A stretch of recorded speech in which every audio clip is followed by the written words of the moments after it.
பயப்படாதே, நான் உனக்கு துணை நிற்கிறேன் என்று ஆண்டவர் சொல்லுகிறார். இன்றைக்கு ஒருவேளை அநேக காரியங்களை நினைத்து நீங்கள் பயந்து கலங்கி கொண்டு காணப்படலாம். ஆனால் ஆண்டவர் உங்களை பார்த்து என்ன சொல்லுகிறார்? நான் பார்த்துக்கொள்வேன், நீ பயப்படாதே. நான் உன்னை நடத்துவேன், நீ பயப்படாதே. நான் உன்னை தப்புவிப்பேன், நீ பயப்படாதே. நான் உன்னை விடுவிப்பேன், நீ பயப்படாதே. நான் உன்னை பாதுகாப்பேன், நீ பயப்படாதே என்று சொல்லுகிறார்.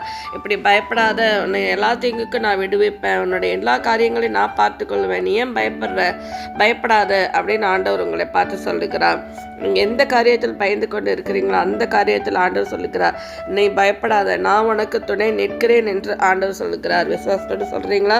ஆண்டவரே, நீ எந்த காரியத்தை குறித்து நான் பயப்பட மாட்டேன், நீங்கள் எனக்கு துணையாக இருக்கீங்கன்னு சொல்லும் பொழுதே உங்களுக்கு விடுதலை உண்டாக போகிறது. நீங்கள் பயந்து கொண்டு இருக்கிற காரியத்தில் உங்களுக்கு விடுதலையும் அற்புதமும் நடக்கப் போகிறது. விசுவாசியுங்கள். நன்றி. ஆமென்.